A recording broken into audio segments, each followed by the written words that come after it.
Welcome to the Feisty Women's Performance Podcast. I'm your host, Sarah Gross, Ironman champion, PhD in women's history, and founder and CEO of Feisty Media. I started this show because I wanted to cut through the BS of diet culture and fitness culture and actually learn from high-achieving women at the top of their game who have figured out how to feel and perform their best at every stage of life. So I chat with experts, elite athletes, and leaders who have learned to succeed despite the massive gender data gap in exercise and medical science and product development. Every episode is filled with information, advice, and anecdotes that will help you fulfill your potential as an athlete, mom, leader, or business owner. And listen up. If you don't subscribe to our Women's Performance newsletter, you are definitely missing out. It's totally free. So head over to womensperformance.com and subscribe now. That's womensperformance.com. This podcast is a production of Feisty Media. Hello, Feisties. Welcome to the Women's Performance Podcast. Thank you all for being here. I appreciate you all for listening. I just finished the most incredible conversation. I'm still kind of vibrating about it, so I wanted to jump in right now and record this intro while it is super fresh in my mind. The woman I spoke to is called Dr. Catherine Clancy, and she has a BA cum laude from Harvard University in biological anthropology and women's studies. She also has a PhD in anthropology from Yale. So I could probably just stop the intro there and let you all just sit and listen to the incredible things she had to say, like I did. But I will read you the bio from her book cover because it really says it all. Kate is a feminist scientist who specializes in how environmental stressors affect menstrual cycles. She is a professor of anthropology at the University of Illinois, where her research and policy advocacy work also focus on sexual harassment in science and academia, racial and LGBTQ harassment, and underexplored topics like how vaccine and drug treatment trials ignore the menstrual cycle, which we do talk about at the end. Very interesting. Kate has also addressed Congress on sexual harassment of women in STEM, as well as consulted on 2 bills on sexual harassment in science. So if that wasn't enough, she also has a relatively new book called Period, The Real Story of Menstruation, which blends history, personal experience, and science to challenge many of the myths and false assumptions that have defined the study of the uterus. I learned so much during this interview. Kate answers my questions about all of the above. I learned many incredible things about bodies that menstruate, like that we have cervical crypts that store sperm for later, in case we need it later, and uterine waves that control the speed of the sperm. I also asked her about her work on how COVID vaccines, many of you will remember this, COVID vaccines disrupted the periods and menstrual cycles of many people who menstruate, causing those of us who, like me, are the firmest believers in science to pause and question why we still aren't studying women. So Kate and I talk about that. All of this is packed into a very interesting hour that I hope you enjoy as much as I did.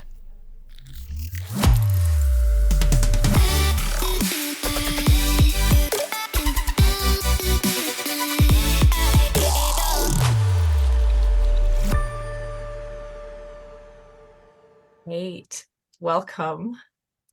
Thanks for having me. I was so excited to talk to you about periods, in particular with a new lens, because I think your lens or your ways of looking at periods and menstruation is perhaps more positive than the cultural norm. Is that accurate?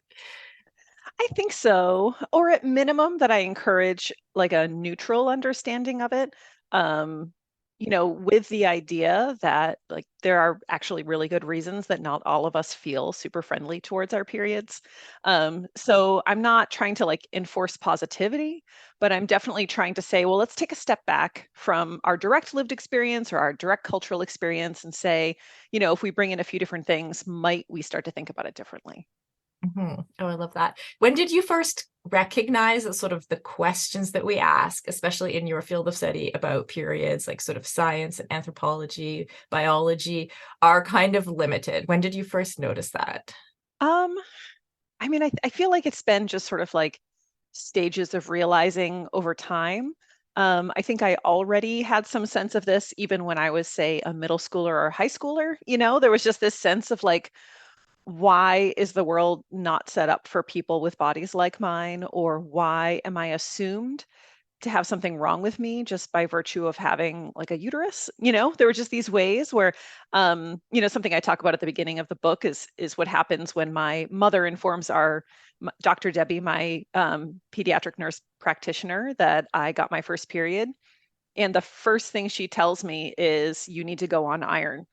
Doesn't it ask, how heavy is your period? Doesn't ask, like, and especially because this is a performance podcast, right? You probably know a lot about iron, and that absolutely people with like very high activity or very heavy bleeding do sometimes need iron supplementation, but it's Mhm. actually not that hard to overdo it.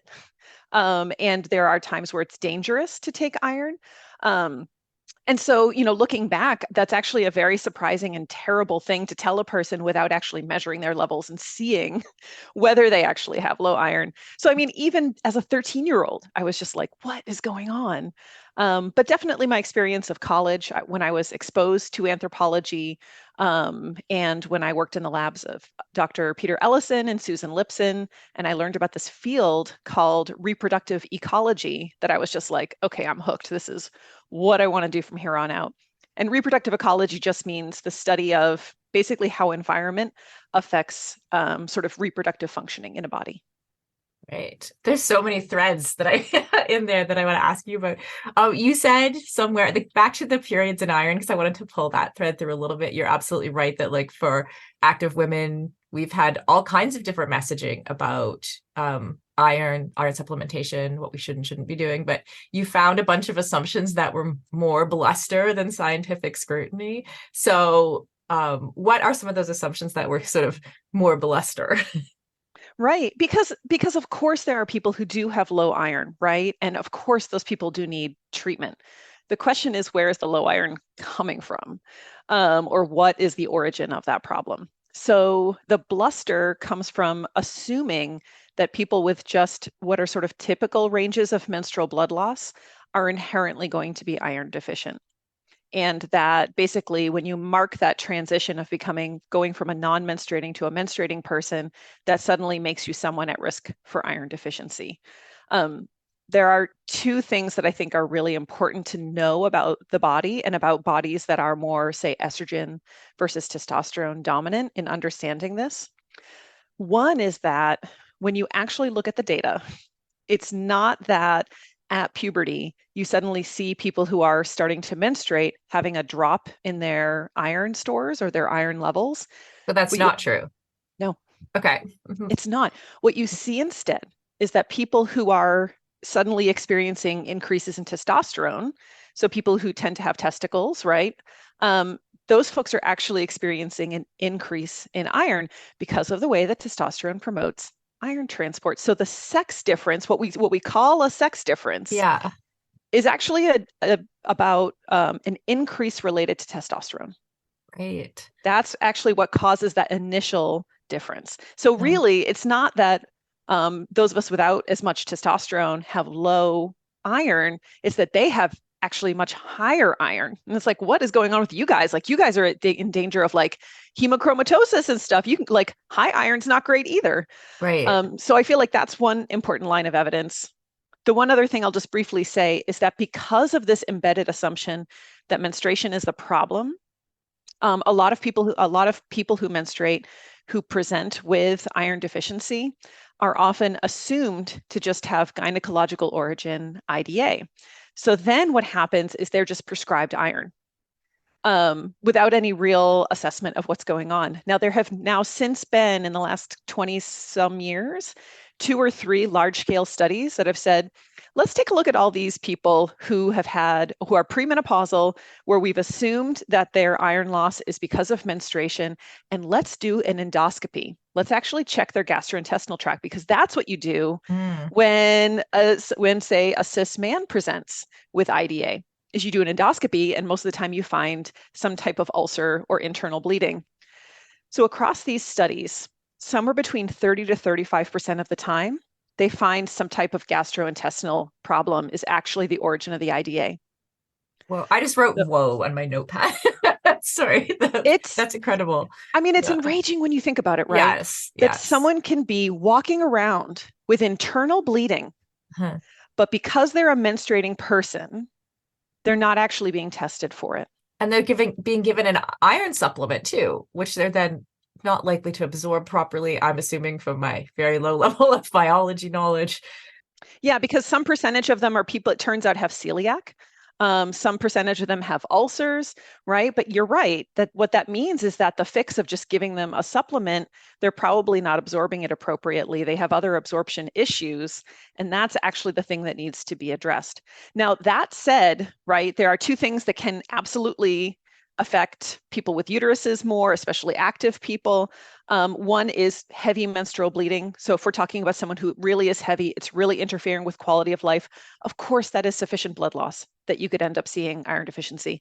And then the other thing is if you're really active, especially if you're a runner, and I'm sure you know this, right? But like the action of hitting your feet on the ground, right? You kill red blood cells with every foot strike when you run.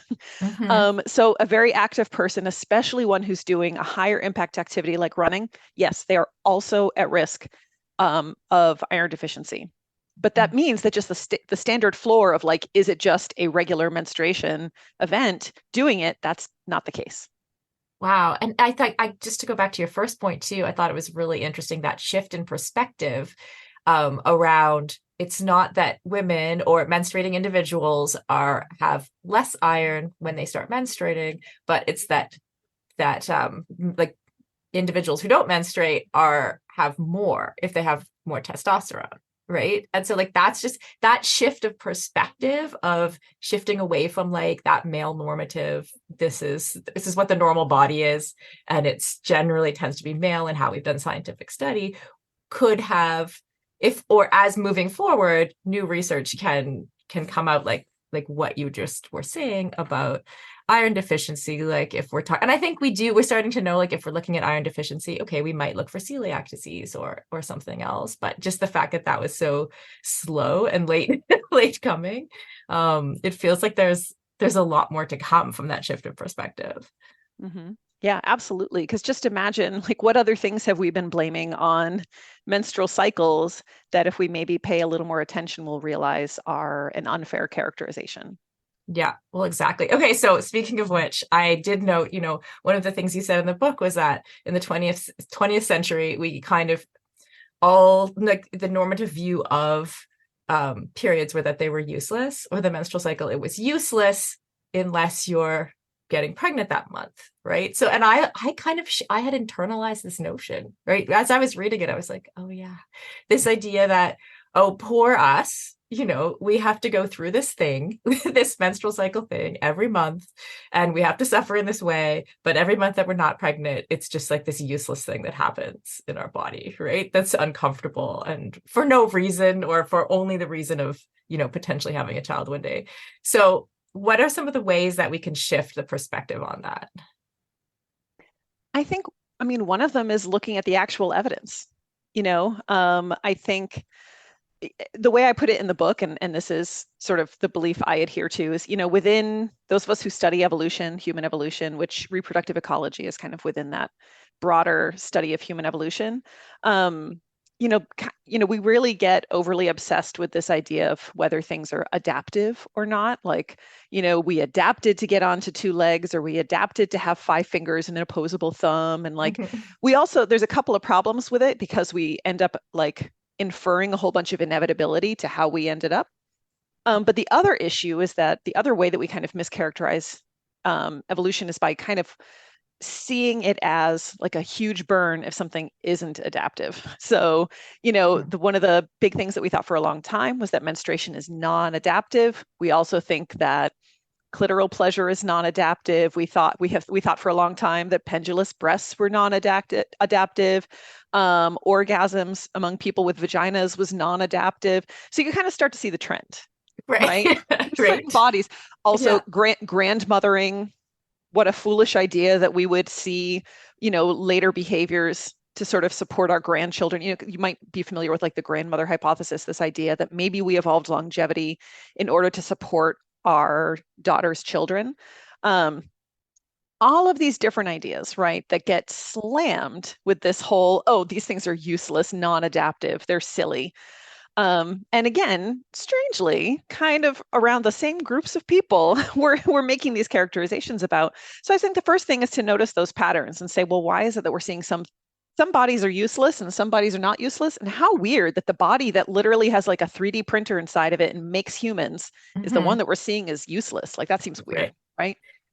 right? Right. Then right, like we're the ones who make the babies. Those of us with uteruses, like we're the ones who have all the cool equipment. Yeah, So why totally. aren't we paying more attention to the potential adaptive value of the cool equipment? I don't know. I think this equipment's pretty cool. Um, so then the other piece is there is actually a growing line of evidence that it is pretty hard for like the uterus needs actually a whole bunch of practice in order to develop the ability to grow tissue, to differentiate it into like a nice, rich space for an embryo to touch down. And it's kind of like it's a form of practice that increases the chances for viability for a pregnancy down the line.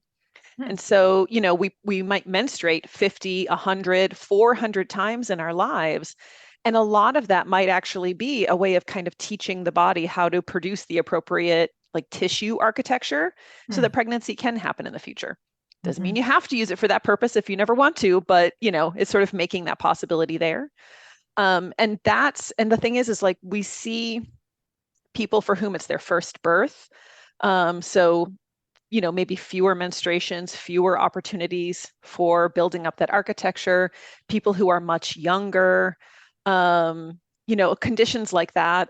There's maybe even some indirect evidence that people on long-term contraception, so people where their uterus has had fewer opportunities for practice, they Hmm. have increased risks of things like preeclampsia, which we know is kind of like when the uterus touches down, or sorry, when the embryo touches down, it doesn't like embed as deeply under those conditions. And so you can kind of see how that practice is probably part of what allows that embedding to go better. Okay, that's so interesting because it's very opposite to the narrative of what do they call it? The older moms after 35. Yeah, Geriatric? yeah, geriatric. That's the word. You get, and I was 35 when I had my daughter, right? So some of that narrative is that like women are just sort of aging out of this ability to have kids. What you just said is kind of an opposing, like that there might be something actually around letting our uteruses have a chance to adapt a little bit.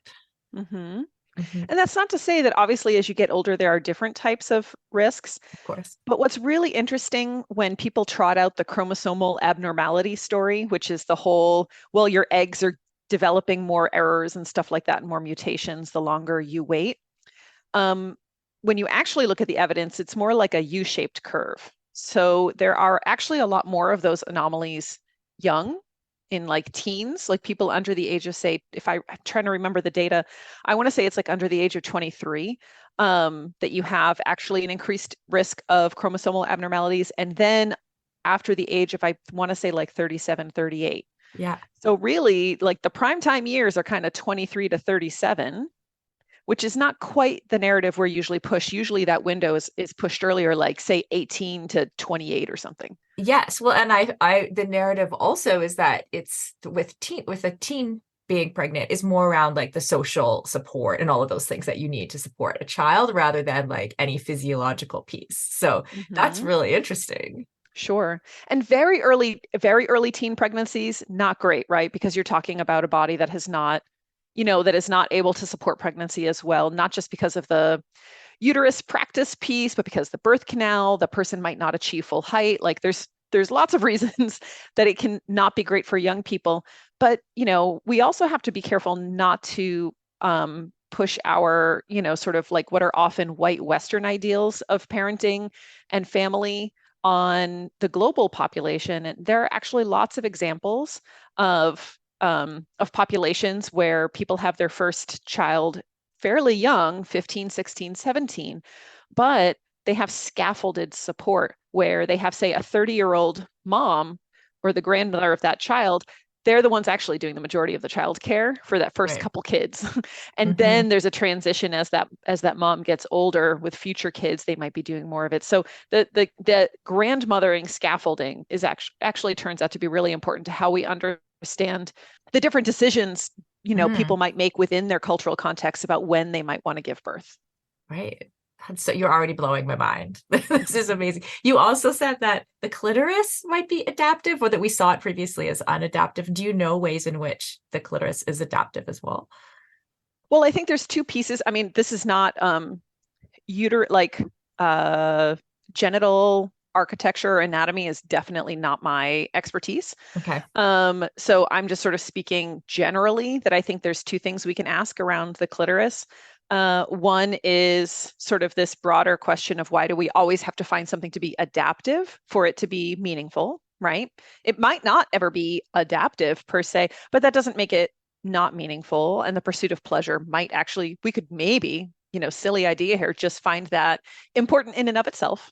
But then it begs the same question of like, well, why would sex be pleasurable or sexual activity be pleasurable for any human? Why is it adaptive if it's a pleasure that we understand to be occurring with someone with a penis versus someone with a clitoris? It's the same tissue developmentally, it's identical tissue. So why are we making that distinction and asking those questions of one group, where with the other, we just kind of make a lot of assumptions? Yeah, it's very interesting. I'm going way off script here, by the way, now, but it's always been super interesting to me that the in women are like the organ that gives us pleasure and the way that we get pregnant are kind of separate, which is unlike a man. Like from an anthropological point of view, are there various theories or explanations for that? I'm not convinced they're quite as separate. Okay. Because the clitoris is actually so much bigger than just what's protruding on the external genitalia. So, if you've ever seen those cool 3D printers that look almost like a wishbone, the clitoris has like two pretty big bulbs and potentially extends. There's, I think, spongy tissue that extends even beyond that, that is involved in the vaginal tract. So, I mean, while there's plenty of people who cannot achieve, most people, I think, don't readily like achieve orgasm just with vaginal penetration.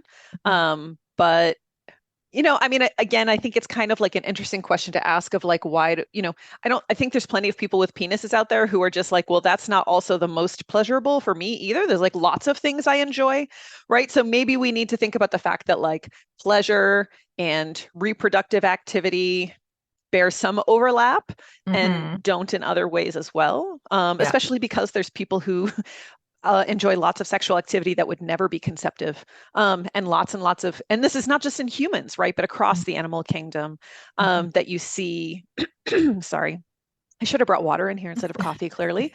Same. That we actually understand that lots of animals engage in a variety of pleasurable behaviors with a variety of genders and sexes, and humans do too. So again, like maybe we need to start taking a step back from constantly saying, in order for this to be important in a body with a clitoris, it has to be connected to reproduction. Right. Absolutely. As we head into summer, rest and recovery are critical for improving sports performance, reducing stress, and living a long and healthy life. We should all invest in better sleep. So, think about the thing you lay your head on for 8 hours a night. If it's not exactly right for you, it can lead to needless tossing and turning, or worse, have you waking up with an unrelenting kink in your neck. My new Lagoon pillow has helped me improve my sleep immensely by pairing me with the performance pillow that has everything I need. So I personally was matched with the Otter pillow. Shout out to Team Otter, which I love because it has a gentle cooling effect. And I was able to choose how much stuffing I wanted in it, which is super important to me because I'm doing a decent amount of CrossFit these days and my shoulders are kind of creaky. So having a pillow that is stuffed just to the right height keeps my neck and head in exactly the right position and comfortable for the entire night. And as of fall 2023, Lagoon launched their 100% mulberry silk pillowcases. It's cool to the touch, buttery soft, and great for your skin and hair. You've got to go check out this pillowcase if you want to feel great and look great every morning. Waking up for morning workouts has never felt better. I'm refreshed and pain-free thanks to my Lagoon pillow. To check it out for yourself, go to lagoonsleep.com/performance and take the 2-minute sleep quiz to find your perfect pillow match. And then use the code PERFORMANCE for 15% off your first purchase. That's code PERFORMANCE at lagoonsleep.com/performance, whole 15% off, and the link is in the show notes. You can just click through there.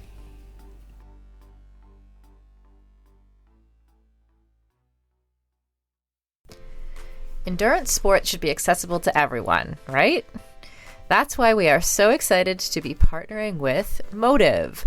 Motive is one of the fastest growing training apps in the world today, with thousands of amateur athletes signing up every month and a nearly perfect 4.9 star rating in the App Store.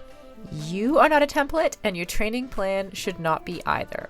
Prepare for running races, triathlons, cycling events, duathlons, or swim runs, however your season schedule shapes up, and get training written by some of the best coaches in the world in each discipline who know what it takes to help amateur athletes reach their goal on race day.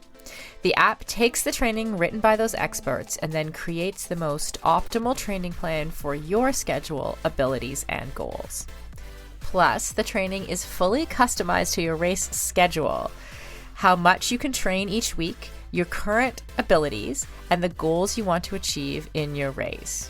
You can use the app for free as long as you want, or get all the upgraded features from the app for just $19.99 a month. But as a Feisty listener, you can sign up at mymotive.com and use the code FEISTY for 2 months of full premium access. That's right, you get 2 months of premium for free. So you quite literally have nothing to lose. So head over to mymotive.com, mymotiv.com, and use the code FEISTY, FEISTY. And on a personal note, I know the founder of Motive, and he is driven to make triathlon and all endurance sports more accessible for the athletes who care about their performance but who aren't quite ready for a full-time personal coach. If that sounds like you, definitely try the app for 2 months for free. You literally have nothing to lose.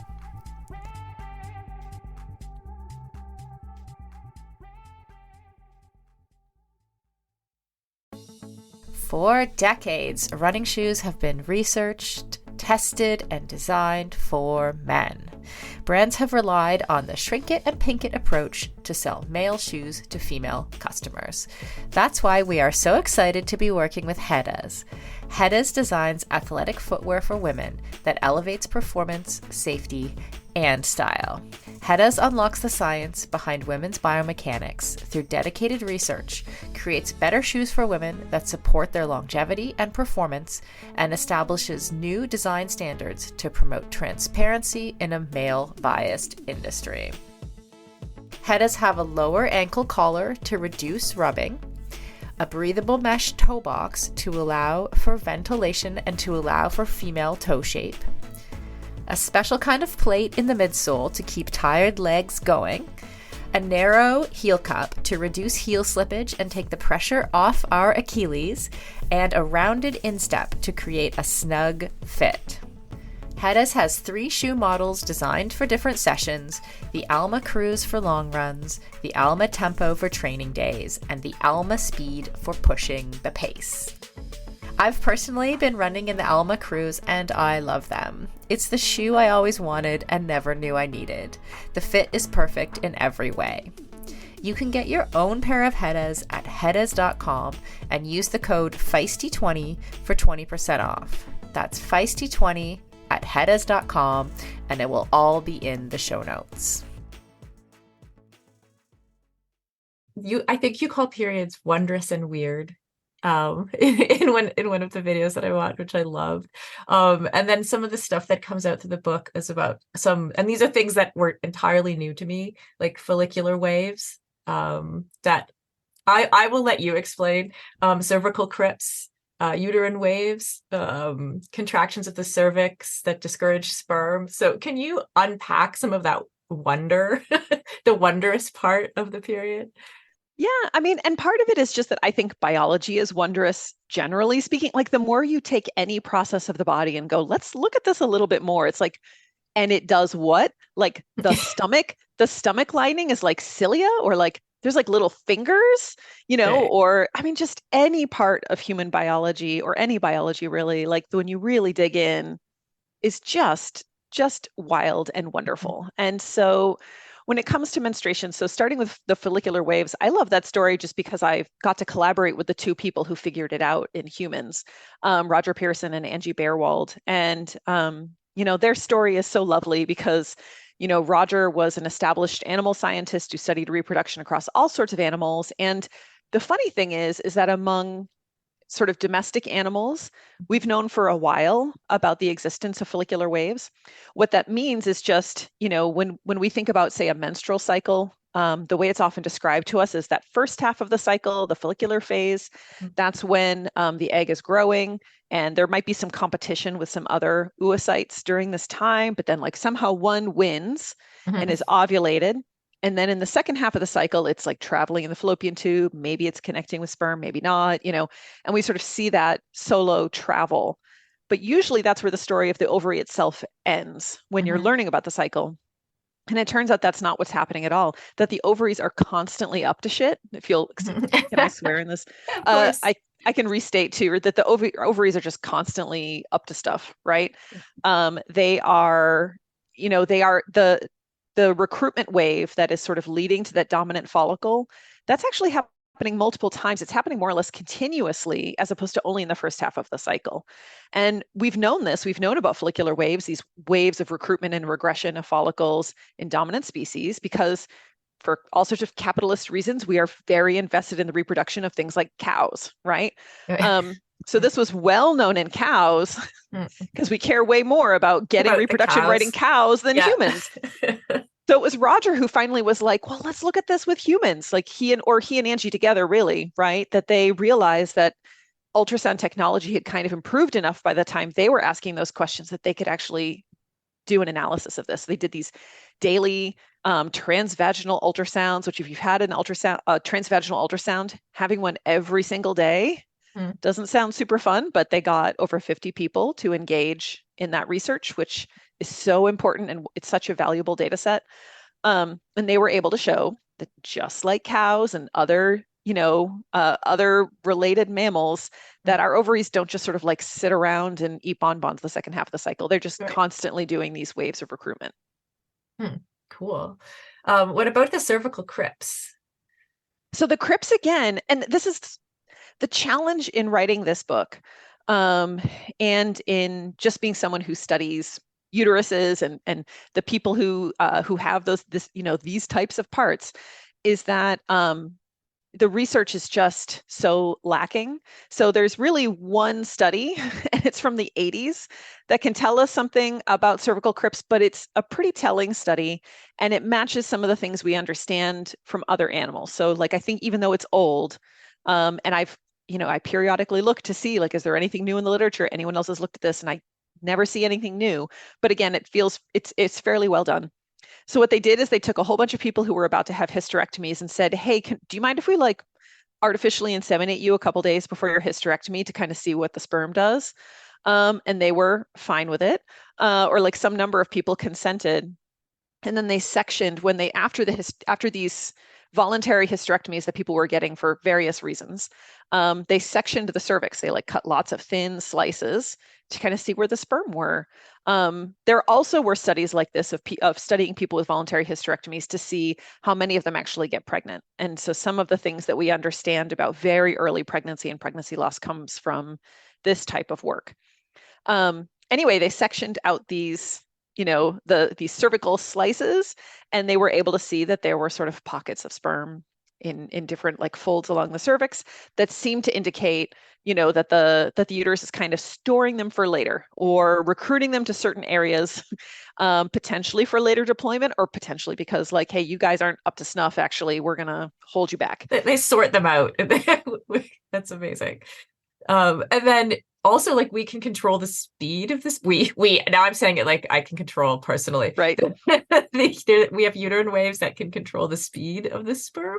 Yes. So there are actually a handful of studies on, so not just like one from the 80s.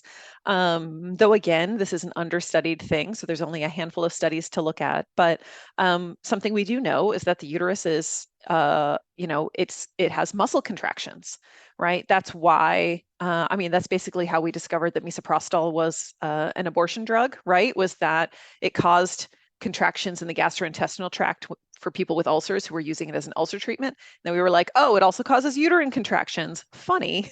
Mm-hmm. So, it's the uterus is doing all sorts of like muscular work at lots of points in the cycle. So not just during sort of during labor, which is the primary time that we think about it, is when you're experiencing what we do literally call contractions, right?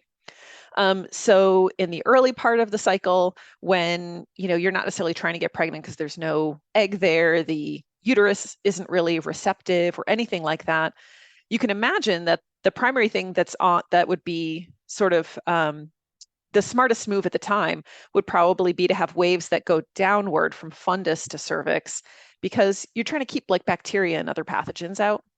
But you're going to take a risk during maybe receptive periods and have the waves go the other way, because you also want to encourage sperm up into the uterus and into ideally the fallopian tubes or the crypts if that's where they belong. And so that movement during certain periods is upward, and then of course you see it going back down again for things like menses. Right. I love that. Because I feel like it's kind of a joke, where, oh, how fast someone's sperm is, or like this like kind of manliness joke about my sperm got in there. It's like, actually, no. Like my body's deciding what's happening over there. So I think that's kind of fun. Well, and I think, like in the book, one of the things I talk about is like the hero's journey and how the sperm are kind of given a hero's journey. Yes. But the egg are not, or they are, but they're the part of the sperm's hero journey, because they're the waiting princess that gets rescued. Right. And, I think when we look at the actual biology, what we see is a lot more partnership. We don't even have to flip the script and say that the hero is the egg, because that's not accurate either. I think instead we have to find a different narrative that says, well, what happens when these two gametes and this body are operating in collaboration? Because it's not necessarily in a sperm's best interest to have like a wonky sperm end up fusing. And it's definitely not in the best interest of the person with a uterus who has to put up with 9 months of gestation and years of lactation, right? So there's lots of reasons that everyone's trying to be picky. Everyone's trying to make their best decision here, not obviously intentionally, but just in terms of whatever glycoprotein signaling is happening, down at that molecular level or whatever.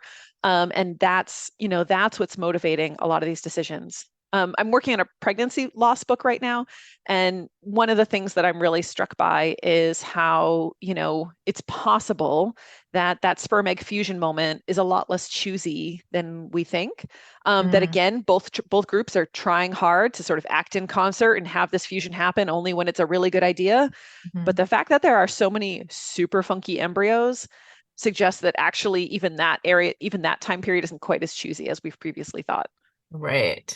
So interesting. I love the collaboration imagery instead of having the sperm hero journey. That's great. And you also lead a science lab that studies the environmental stressors that can affect the menstrual cycle. Now I'm going to ask you a huge question about that. And we've only got, 20 minutes or so left. But what are some of the environmental stressors that affect menstruation? Like, what are some of the main things that have come out of that lab and the studies that you and the others have done?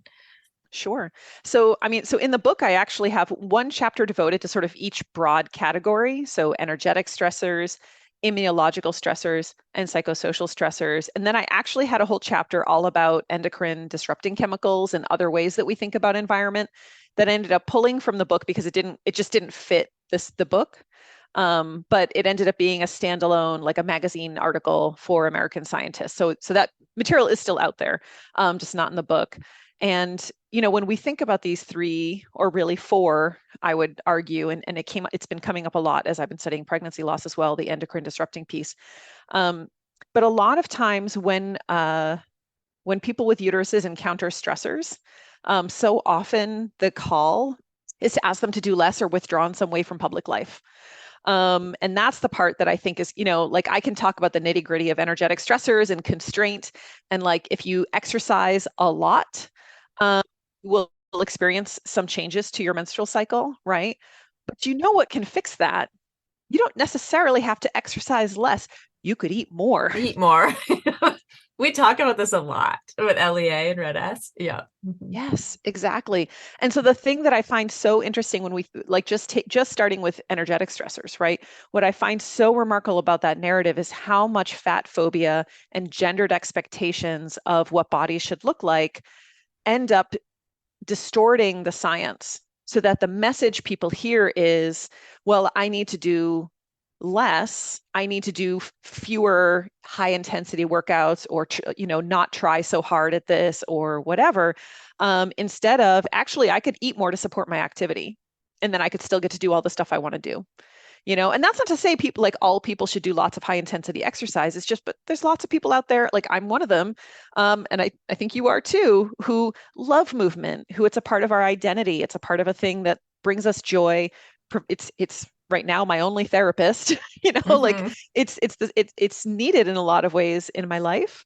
And it's my only real hobby. And so, like I would rather consume more to match my activity than do less of a thing that I love.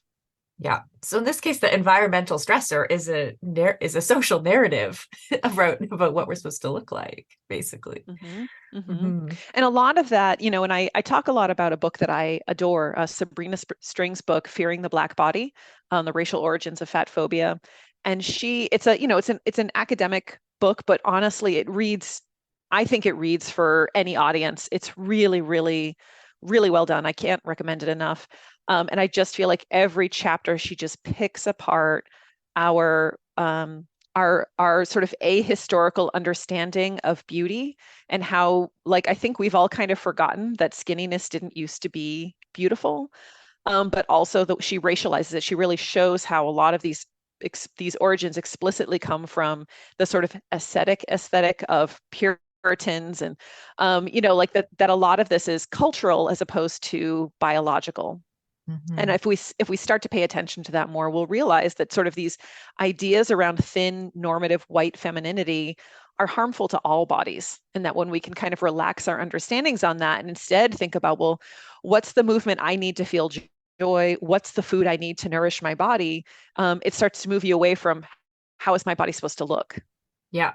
Yeah. And when you kind of overlay like an intersection of sports as well, and like what sporting bodies are supposed to look like, what endurance sports bodies are supposed to quote unquote look like, it's really interesting, because it's also, again, back to like, we're used to comparing to male bodies or male body normative body fat percentages in a lot of the studies. And then that science comes down to us, and it doesn't necessarily apply just whole hog to us as female athletes. So it's like just really interesting that it's like the intersection there, to me, is super interesting. And I love watching kind of the evolution of, if you look at elite sport, like women's bodies in elite sport are also evolving. Like we see certain sports where the women are starting to look stronger, or, more muscular, just bigger, more muscular in certain ways that 20 years ago we wouldn't have seen. So it's very heartening, and it's because of research like yours. Are there other like when I think of environmental stressors, the first things I think of are like the cleaners in our home and like these types of things that can potentially disrupt our hormones. Is that true? What have you found? It does appear to be endocrine disrupting chemicals like phthalates, bisphenols, particulate matter from traffic. Those types of things are absolutely things that can harm our reproductive potential, that can disrupt our menstrual cycles. There's increasing evidence that endocrine disrupting chemicals are harmful, can increase the risk of things like endometriosis. So there are a lot of ways in which climate change and the human-made ways that we have harmed our environment do have direct consequences on those of us with uteruses. And in particular, there are ways in which we are at higher risk of exposure to some of these phthalates just because of gendered expectations, right? So we might be talking about sex, or at least sex organs like uteruses, but we're also talking about gender here because, you know, what gender tends to be the one who wears more makeup? Cosmetics, a lot of them contain phthalates. Who's the one who does the most cleaning or engages most with baby toys? Who uses menstrual pads and diapers, both of which contain volatile organic compounds and often phthalates, right? So some of us are engaged. And there's also building materials and particulate matter, which is a different sort of grouping of phthalates that then you might see men and people who are gendered and who are gendered more masculine to be exposed to more, for sure. But it's interesting to me that so many of the phthalates are ones that people who are feminine, trans feminine, non-binary women, and by women I categorize cis women, trans women, all are women. That groups like that are the ones more at risk of being exposed to. And I want to talk about the COVID vaccine too.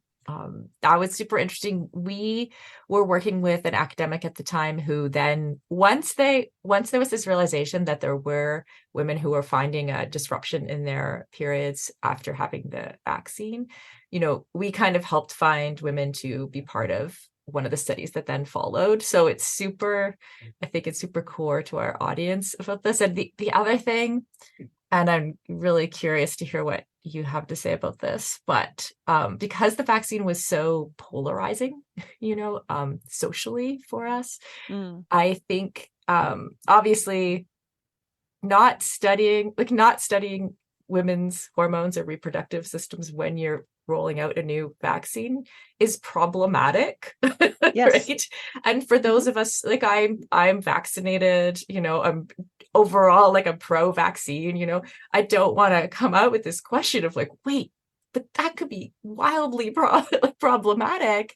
And so we, now or in future, we might be lucky to have dodged a bullet there somehow and not studying women's reproductive systems. So I don't really know what my question is there. I'd really love to know what you think. What was the disruption women were experiencing, and what is the research that is being done differently now? I'm so grateful for the ways in which you asked that question because, I think there's a lot of people who are typically pro-science, who are like, stick every vaccine in my arm possible, who had a moment of pause, right? When some of these stories started coming out, or when they themselves had these experiences. And what I would encourage all of us to consider is that there are such a thing as complex truths, and that when we are frustrated by, so for instance, my frustration is with the fact that our government does not actually have clear guidance around how to run clinical trials in such a way that asks enough questions about multiple bodily systems, right? The only priority when it comes to thinking about uteruses for most vaccine trials is asking your last menstrual period to ensure that you are not pregnant. Because and there is a good reason for this, right? You eventually want to be able to test vaccines on pregnant people because you do eventually want to know what are are there potential drawbacks to vaccinating a pregnant person, and is there any potential harm to a fetus? But you only want to do it when that person is clearly consenting to that risk to their body and their fetus. So you don't want you don't want somebody to not realize they're pregnant, participate in something that is not intended for pregnant people, and then expose a fetus. That's a giant controversy. Anti-vax people would be all over it. It would be bad, right? Yeah. So, but that's basically where the questions end. So what they do is they ask you last menstrual period, and then if it turns out you are having potentially conceptive sex, you are usually strongly encouraged, or in some cases required, to be on hormonal contraception, which you can imagine would mask any symptoms that are related to the menstrual cycle, right? Right. Yeah. Those are the conditions under which a lot of these vaccines are done.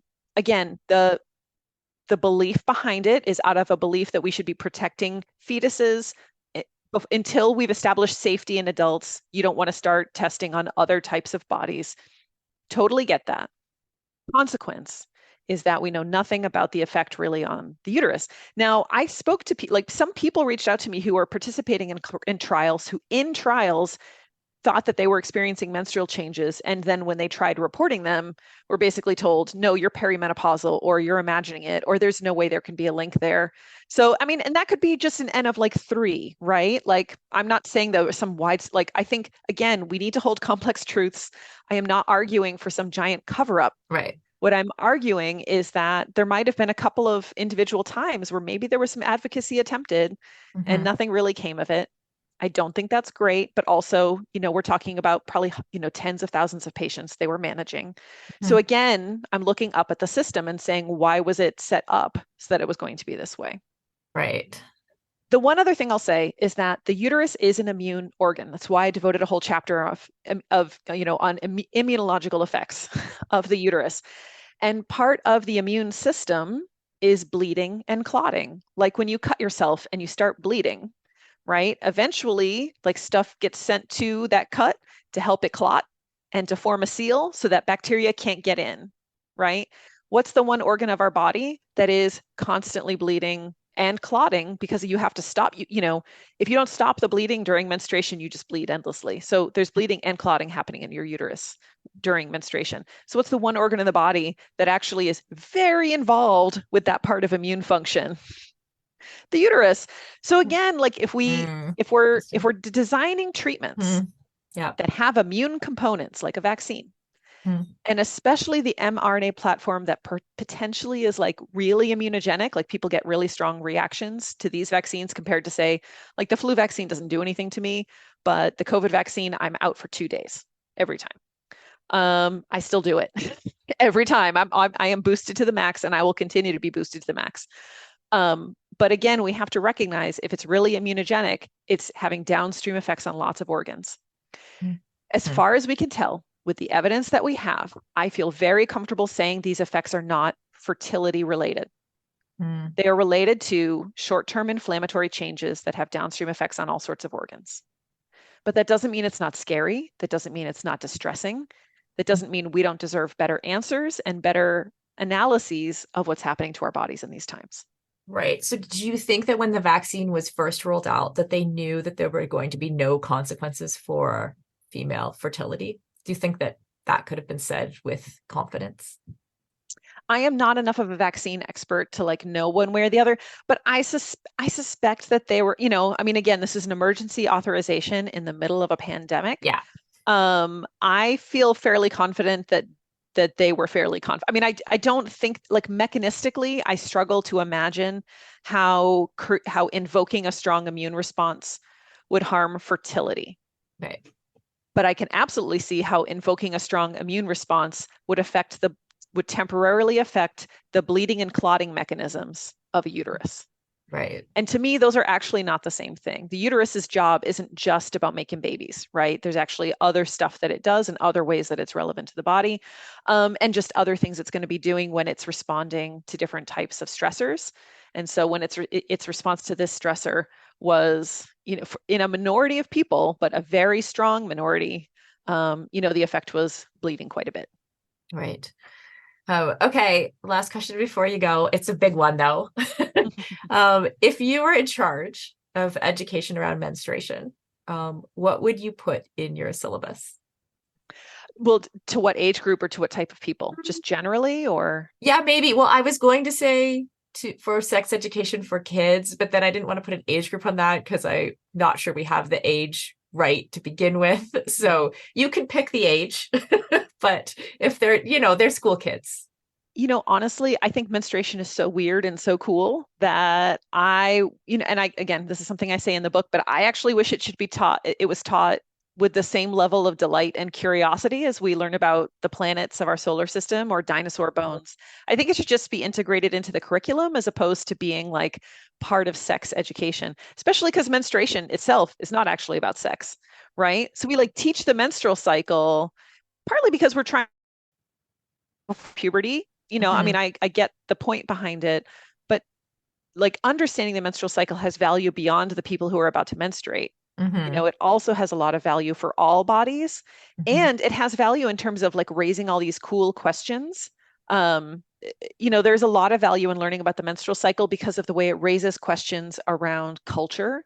It raises questions around, around energy, around immune function. It helps us understand how the world we inhabit affects bodies. It helps us understand babies, which, kids are super curious about. I've been through both of that with, I have a 15-year-old and a 6-year-old, and it's so fun as they go through the different levels of trying to increase their understanding of like how a baby is made. Those questions don't start at like sex ed, like they start when the kid is 3. Yes, of course. So, like I think those things are really relevant and interesting to start talking about as soon as possible, especially because if you're a menstruating person, the children around you can't help but notice, right? I change pads and talk about my period in front of my children. I've been doing that for a long time, such that both my kids think they're kind of cool. Though I will say my second kid now does not think periods are cool, expressly because she's like, I'm constantly doing like book events. I've had to travel a few times for my period book. And so she'll be like, Mama, why do you yike periods so much? You got to go away again. And so she's really, it's like, so now she's it has like a negative connotation. Yeah. So like periods are starting to have a negative connotation for her because I'm like, sorry, honey, I have to go work on my, I have to go do a podcast, or I have to go to Seattle or whatever. And she's just like, why do you yike periods so much? That's so cute. She'll come around though.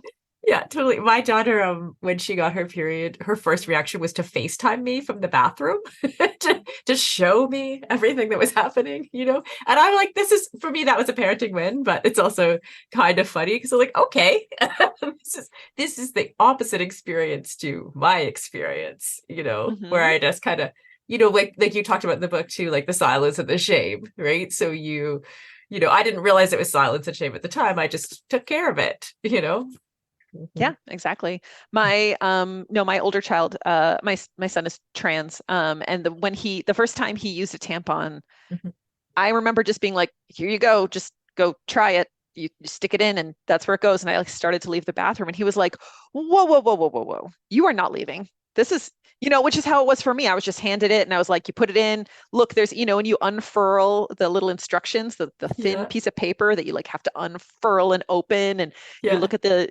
diagram and you're like, what angle? I don't even understand, and he was like, no, you are not leaving. Like, we're doing this together. And I was like, oh, okay.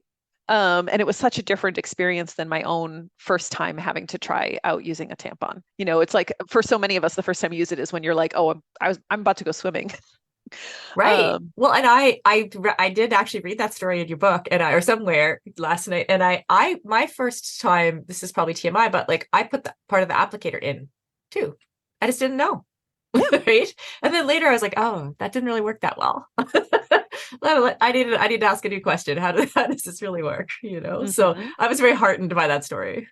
Oh, absolutely. Well, yeah, because I don't think it's obvious, right? When you insert it and you realize it's 2 parts that like, then there's a piece to pull out. Like, I think that's not obvious. If you're just looking at the description and the line by line and you're freaking out and you're doing your best. You're 12. Yeah. Right. Yeah. Yeah. Amazing. Well, this has been so great, Kate. Thank you so much. I feel like we could talk forever. And I've really enjoyed like going through your book, and I hope everyone will take a moment to read it. Where can we follow you? Where can we find you? Where can we buy the book? You can buy the book anywhere. I certainly prefer bookshop. since they support local indies. Obviously, your local bookstore is always best. I also have an audio version. I narrate it. So if you're more of an audiobook person, you can definitely listen, which for a lot of nonfiction, I actually prefer audio. So that's available Libro FM or Audible. So really anywhere. And you can find me mostly, honestly, these days on Blue Sky or Instagram. But you can also just go to my website, kclancy.com. Amazing. Thank you so much. Thank you.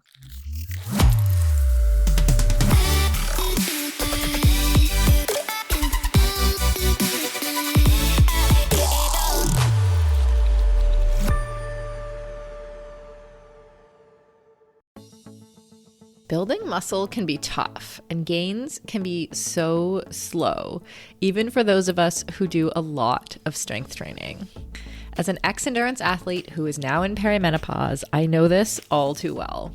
It can be frustrating to put in the time in the gym and not see the results I'm looking for.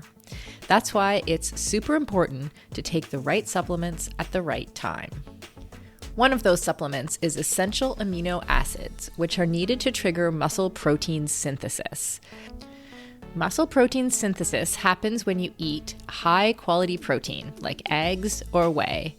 And by supplementing with additional essential amino acids, you can make sure you are getting the full benefit of your training sessions. Targeted essential amino acid formulas can be up to 4 times more effective than just eating protein. I've been taking amino acids for almost a year, and in combination with eating quality protein and a couple other supplements, I have managed to turn the tides on age-related muscle loss, which starts at 30 for women, by the way, and I have continued to make strength gains as I head towards 50. AminoCo has been a long-time sponsor of Feisty Media and has supported all of our brands and podcasts over the years. I recommend starting with AminoCo Perform, and you can grab some at aminoco.com/performance. If you enter the code PERFORMANCE, you will save 30% and receive a free gift if it is your first purchase. Give it a try and let me know how it goes. That's aminoco.com/performance and use the code PERFORMANCE to save 30%.